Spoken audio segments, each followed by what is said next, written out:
Good evening. So you've just gone through the autumn equinox, and now the evenings are starting to draw in a little bit. So it's been a long day. Work, kids, sorting out meals. Been quite non-stop really, so I'm trying to make the most of a lovely autumnal, semi-autumnal evening. The sun is kind of setting in the background of the fields. The cows are chomping on the grass. You see that? And it's all rather peaceful and restful.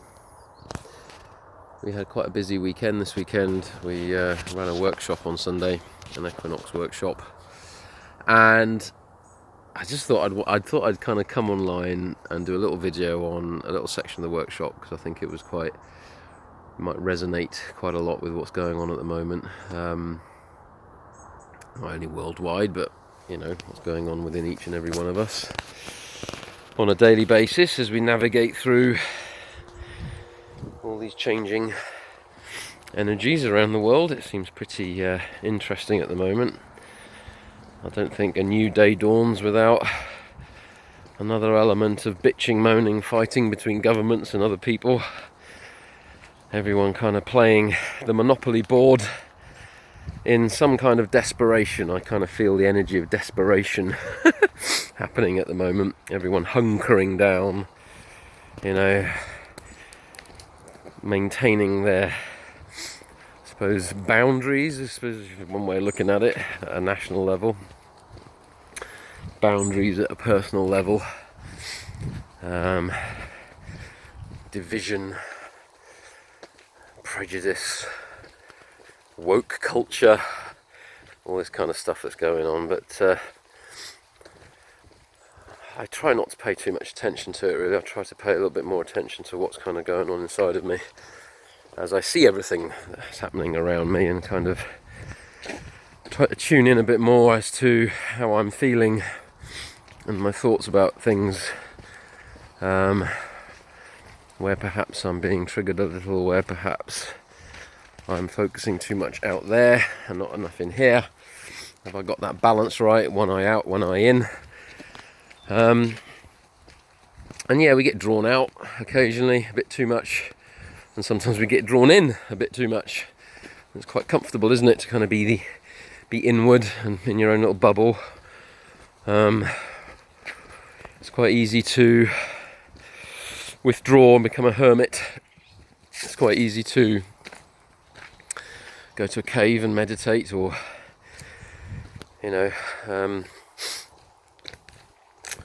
climb a mountain and sit on top of it for a few weeks if you've got the time to do that. But ultimately there's not much growth in that. Yes, you can silence the mind, you can silence the heart, you can rebalance yourself, and that's really important. It's important to do that. It's important to reach states of relaxation where you can reconnect with your inner wisdom. But then you've got to get back into the gymnasium of life, because that's what life is really. It's a gym. I often train down the gym, keep fit, that kind of stuff. Keeps my body balanced. And life's a bit like that. Life's like a gymnasium. You've got to create some resistance. You've got to have an adversary in order to stretch yourself and trigger yourself, and even tear yourself at times. If you're growing muscle, you've got to tear the muscle and then regrow it, and tear it and regrow it, and then it grows bigger and bigger. I'm not saying we will become Arnold Schwarzeneggers, but ultimately the gym of life kind of does that to you. It takes you into polarities and extremes, and then kind of hopefully you can kind of reach a balance between the two. So ultimately avoidance really isn't an option right now. Some people, some of us, depending on what side of the fence you're sitting on, are eventually going to get corralled and potentially boxed into a bit of a corner.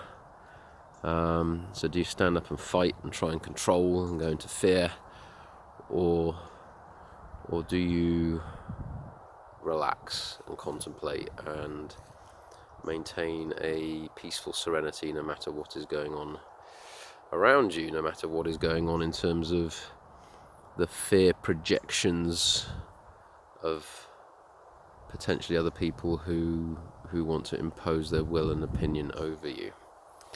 So it's always a difficult one, and in the workshop I quoted Hamlet, I quoted Shakespeare. I've been using Shakespeare a little bit in my work recently, because when you read Shakespeare, if you've ever read Shakespeare, it's a bit like the Bible. You've got to read it with certain eyes.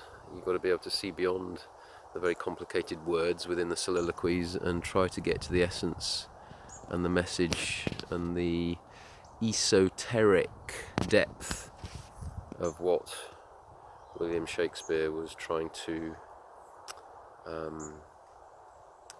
suppose, send a message to all of us, past, present, and maybe future. That's unless he gets cancelled as well as part of the whole cancel culture. And so Hamlet, the soliloquy in Hamlet, I can't remember what scene, what act, whatever, but it's a really common one. Hamlet's there with his skull in his hand and he says, to be or not to be. To be or not to be. Thank you, cow. Exactly. To be or not to be, that is the question. Whether 'tis nobler in the mind to suffer the slings and arrows of outrageous fortune, or to take arm against a sea of troubles, and by opposing end them. To die, to sleep no more. And I'll stop it there, because there's a huge amount of esoteric wisdom in just those few words that I've quoted out of Hamlet. To be or not to be. I guess, are we human beings or are we human doings? Yeah? The demons, the egos within us, always like to keep us busy, always like to keep us doing, okay? Expending energy in the material realm, expelling energy. In my last video I said, egos, demons like to make you feel really full. And we've just walked past a rune, which I might incorporate in this video. Probably seen it there, the stick. If you know your runes, you know what that one is. They'll either make you feel really empty or really full, okay? Either very satiated and comfortable, or quite empty, but also comfortable in that emptiness at some level. And to be or not to be. So to be means to be here and now, right? It means to be in the moment. It means to just exist, I guess. To exist, to be at one with yourself, to be present, to be in your body, to be feeling everything and not necessarily reacting or responding to everything, just being, just like those cows in the field. Yeah, very grounded, just there, chomping on the grass occasionally, moving around a little bit, but very docile, serene animals. They can teach us a lot about how to be, right? Or not to be, that is the question. We're forever swinging between the two pendulums, or rather the one pendulum of doing and not doing, being and doing, being and doing. But we are human beings, after all, or we are trying to become human beings. And if we're doing all the time, then we're not being. Simple, right? To be or not to be, that is the question. Whether 'tis nobler in the mind to suffer the slings and arrows of outrageous fortune. So the Buddha said that life is suffering, right? Life is suffering. Let's just deal with that. Life is suffering. The root cause of suffering is craving and desire, which is an ego of lust, ultimately. When we lust after things, be they new cars, houses, people, new clothes, money, we are exerting and utilising our sexual energy to try and obtain and consume the world around us. And that creates more desire and lust, because eventually you find out that nothing can satiate you out there. The more you try and grab, the more you want. So it's a bit of a rocky road to have to follow, but more often than not, most of us have to go through that to experientially understand that concept. Trouble is, we waste and expend a lot of energy getting there and, understanding it. So a bit like the prodigal son in the Bible, you're given your inheritance, you're given the amount of energy that you're given in one lifetime to do with what you will. You're given free will to do that, to do whatever you want really with it. Okay, to be or not to be, yeah. So in every moment you're asking yourself subconsciously the question, do I want to be or do I want to do? And how we utilize that will, how we utilize that energy in the field of, or rather how we utilize our intention and our willpower, will then create a ripple in the field of energy that we're playing in. Okay, energy in and of itself is neutral, so it just responds to action and intention. And so, do we suffer the slings and arrows of outrageous fortune, or by opposing, resisting them, do we attempt to end them? So it's a bit of a paradox here, because what he's saying is he's not telling you what route to take, but he's saying, do you suffer, or do you try and alleviate your suffering? Now, the Buddhists talk a lot about, the path of the bodhisattva, the path of trying to alleviate human suffering. And that's a very noble thing to do. If you see someone suffering, then help them out, right? The trouble is, when you help someone out who's suffering, you don't know if you're interfering in their karma. So if you're healing or helping someone out or trying to rescue someone, there's a chance, and you succeed, right, to impose your will over that person. You don't know if you're getting involved in a karma that they need to be going through at that point in time. So there's a very fine balance between looking at suffering and attempting to alleviate suffering without, I suppose, rescuing people, okay? Because sometimes we learn through suffering, well, most of the time we learn through suffering because we're obstinate and quite stubborn beings, or doings. And so when we suffer, it tends to give us the wake-up call that we need. The thing is, when you're opposing the suffering, when you're resisting it and trying to create situations for yourself which alleviate that suffering, then you're kind of playing into the hands of those inner demons that will be playing that problem reaction solution game within you. They're constantly trying to attract your attention, okay, because they want your energy. So, for example, if you're suffering with a little bit of anxiety, okay, being the type of people that we are, we kind of don't really want to sit in that anxiety. We feel that it's wrong to be feeling anxious, and instead of looking beyond the anxiety and trying to understand the ego, or the face of the ego behind that anxiety, or the demon behind that anxiety, i.e. fear, what face has that fear got, we tend to try to react to that anxiety. And on the other side of that pendulum, on the other side of that swing of that pendulum of fear, is a solution to that anxiety. And it could be anything. It could be another ego, playing the game with fear, maybe gluttony, and going, okay, oi Fred, come over number 34, he's feeling a bit anxious at the moment, he's got some bourbons in the cupboard, tempt him to go and alleviate his anxiety through maybe a little bit of overeating, a little bit of overindulgence. And there's no judgment here, we all go through it, God knows I love bourbons, but every time we find a solution to our suffering, generally that solution has a karmic impact as well. There's a price to pay for it, right?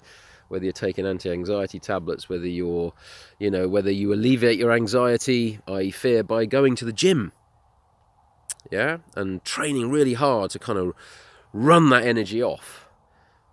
That, in and of itself, again, has fear behind it, okay? And that fear is taking your energy in a different way by doing that. I'm not saying it's unhealthy to go to the gym, but let's try to uncover where our consciousness is trapped in these situations where these demons have got us bottled up, like, Aladdin in the lamp, or the genie in the lamp.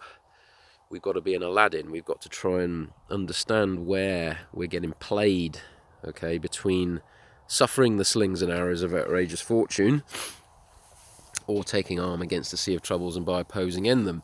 So by opposing them, essentially we're not allowing that suffering to occur and then pass, because suffering is not permanent, right?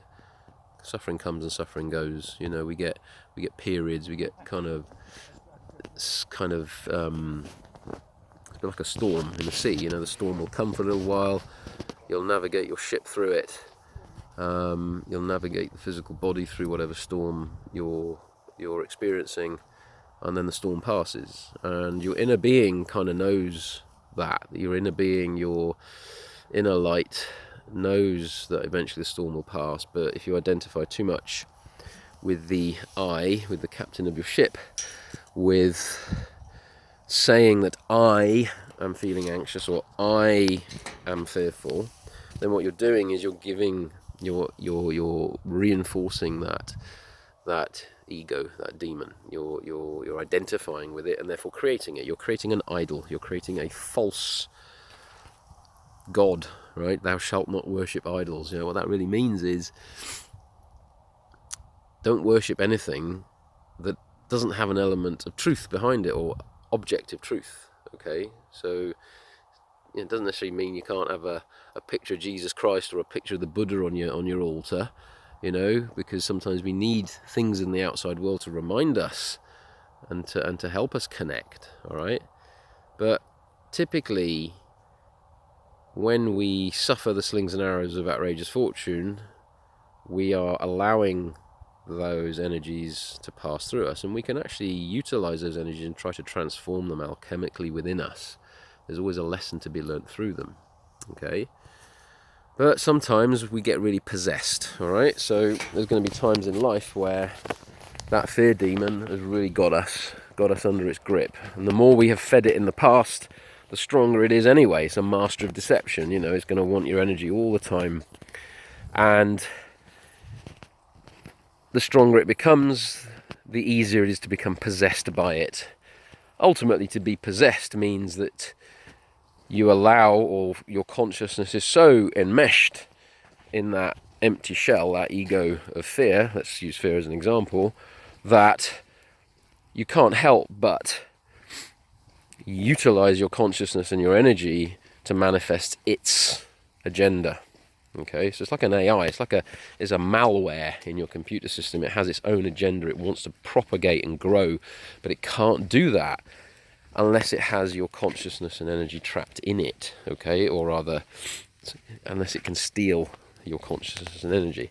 So every time it tries to swing a pendulum in front of you, a temptation, yeah, lead us not into temptation, then ultimately you're feeding that ego, you're feeding that demon.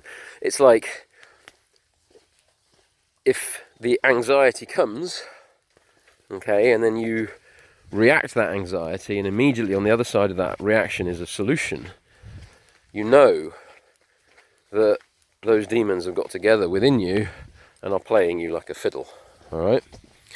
So what Shakespeare was trying to say, I feel, in that soliloquy is sometimes we have to learn to suffer. And that kind of goes against all of the new age claptrap that's out there at the moment about manifest your heart's desires, manifest everything you want in your life. You're a sovereign child of God, and you deserve abundance, and you deserve this, and you deserve all that and the other. And there's a bit of truth to that. Okay, with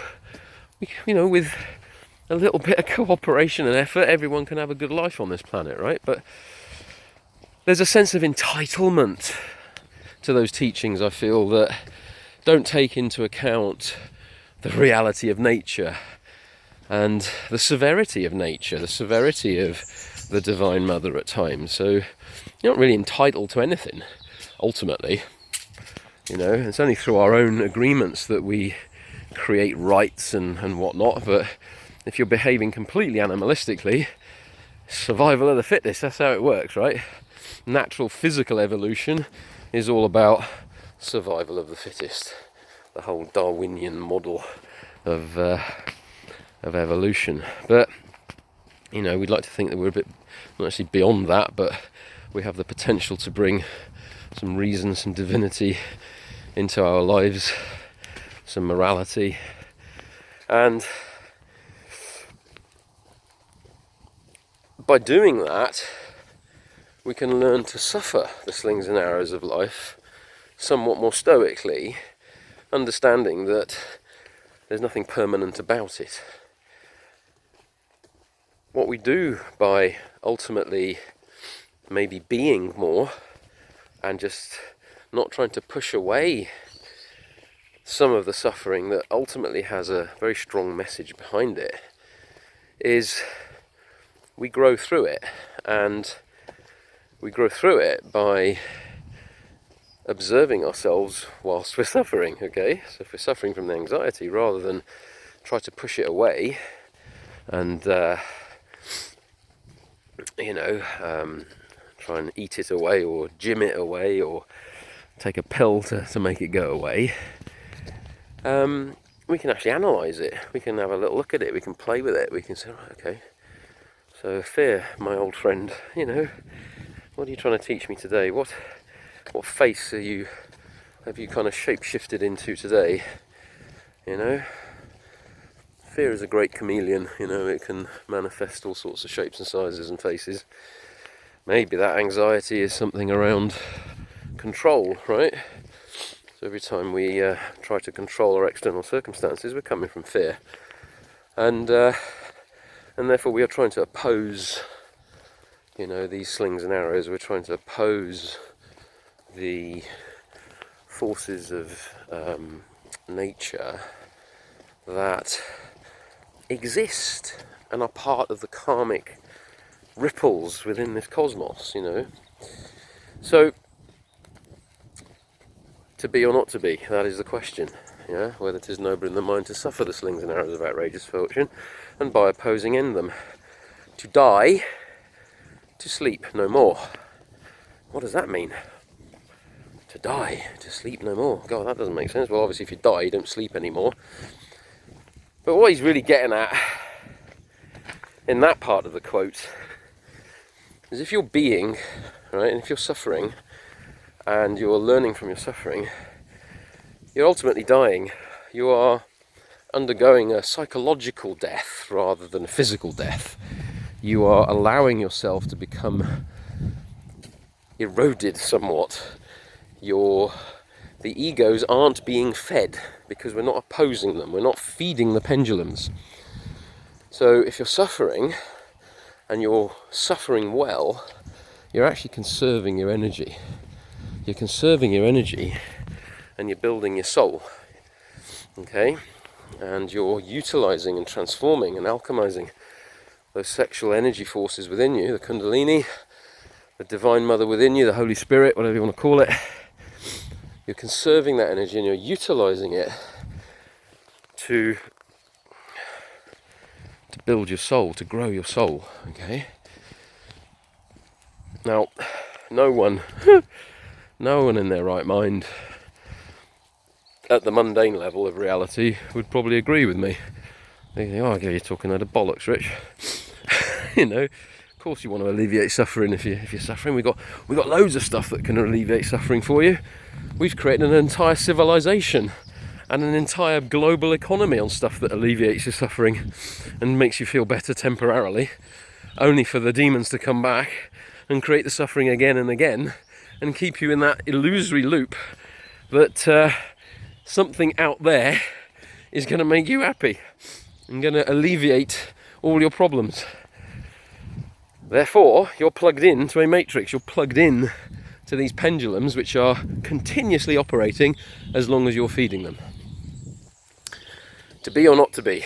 That is the question. So to die psychologically means you wake up. Therefore, you sleep no more, okay? So you're not asleep anymore. You're not asleep in these pendulums. You're not asleep in these demons. You're not asleep in fear anymore. You're not asleep in anger. You're not asleep in pride. You're not asleep in lust and desire. You're not asleep in shame or guilt or apathy. You're awake. You awaken within those pendulums, and you realise, fuck, you know, I'm swinging from left to right here. I've got to get out. But just to wake up within it is a huge revelation. It's a huge light bulb moment.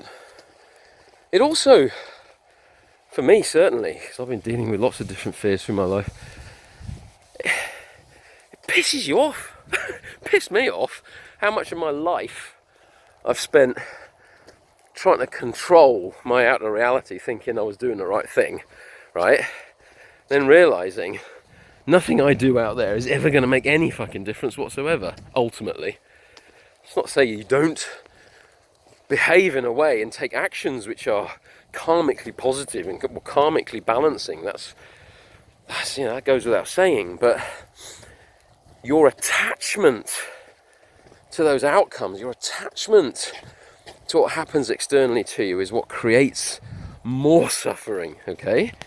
So do what you do, but give the outcome to God, yeah? Do what you do, give the outcome to Spirit. I've said that before in certain other videos. Don't expend too much nervous energy trying to fix your outer reality, because it's only ever really going to mirror what you haven't fixed inside. And if you wake up in these pendulums, if you wake up in these demons, and you realise that you've been gripped by control your whole life, right? Which I realised, you know, trying to control too much. Control people, control myself, control situations to kind of create outcomes which seemed more comfortable or seemed right or morally this or not morally that or whatever, you know, then you're expending energy out there and you're not really in control. You're actually still under the grip of fear. So fear is controlling you, okay? Fear is controlling you. And you're seeing it now with the whole COVID thing, you know, and I'll put my hand up as well. I've always tried to be as honest as I can about myself, because no one's there. Anyone who says I'm an enlightened, I mean, even Gandhi and, you know, Martin Luther King, you know, they did great stuff for the planet, but they've managed to create laws or changes in perception and stuff. But ultimately, when you look at what's happening again now, the same problems exist, but they're just different. Yeah, the same problems exist, but they've just shape-shifted. Okay, so these people were great teachers, they were great masters, okay, but what we must learn is that if we take action with an attachment to outcome, then we're still not getting the point, okay? We're still trying to control, we're still gripped by fear, yeah? Fear tries to control. You know, you have an empire, you have a Darth Vader in you have Sith inside you. Of an empire, a legion of demons and egos that constantly want your energy, constantly want you to control your outer circumstances and feed them their desirous natures. You know, I've said fear is the father of all demons, and desire, craving and lust is the mother. Those two are the biggies. Yeah, get those two together, they'll have a party. And they'll support all the other ones. You know, they'll support their little children. They'll support the hierarchy of everything that's going on. So we have to be aware. We have to be super, super, super observant of within ourselves. Know thyself. Yeah. I mean, God, when you read the Bible and you read some of the teachings of Jesus Christ, you know, and a lot of people working in the shamanic field, oh, Jesus Christ. Listen, read the teachings. I mean, there's some great wisdom there when you can read them properly in a non-dogmatic way, okay? And a bit like Shakespeare, right? Read Shakespeare, contemplate, meditate on it. Read books Listen to people who have done the work. Listen to people that have overcome certain fears, have healed from it. Glean information from them, you know, get them to help you and guide you. I mean, ultimately, you can't truly know something until you've experienced it or experienced that revelation. But once you have, then at some level, the true role that you have is to help others get through it too. You're not actually alleviating their suffering by taking it away, but you're certainly going to be able to help them get through it themselves, right? And that way they grow. It's like any good teacher. They won't give you the answers, right? They won't give you the answers. And even if you do get the answers, you can still cock up the exam, right? Because you get through curveballs kind of thrown in and you haven't really truly understood and experienced working through a problem using your own intuition and mind and have full comprehension, then you're still going to not succeed in passing the test, right? So you can play a good game, but that's only at the surface level, at the exoteric level. Yeah, and that's where the demons want to keep you. They want to keep you at the exoteric level of surface level shit, just like religions nowadays. Exoteric, dogmatic control, yeah, fear, rather than going deeper into the esoteric levels where you can truly start to understand yourself and understand these forces that are continuously trying to feed and steal your energy and get you, play you like a puppet. So I'm going to finish off because it's quite a long video, but look at what's happening in the world at the moment. Let's take COVID again for an example, right? You got, I don't like going on about, you know, jibby-jabbed people or whatever, but or not, but there's this fear on both sides of whatever camp you're on, right? And if you're trying to convince, coerce and control someone else to your will and convince them and coerce them and bully them and not live and let live, then you're gripped by fear, you're possessed by fear. And that's on both sides of the equation, yeah? So whether you're vaccinated or not, whether you wear a mask or not, whether you agree with government policy or not, if you're trying to convince someone else that you're right, yeah, you're coming from a control, which ultimately is a face of fear. So you're gripped by fear, you're possessed by fear. And not many people want to hear that, because that truth tends to hurt a little bit, because they've invested a lot of identity in ultimately creating a story for themselves.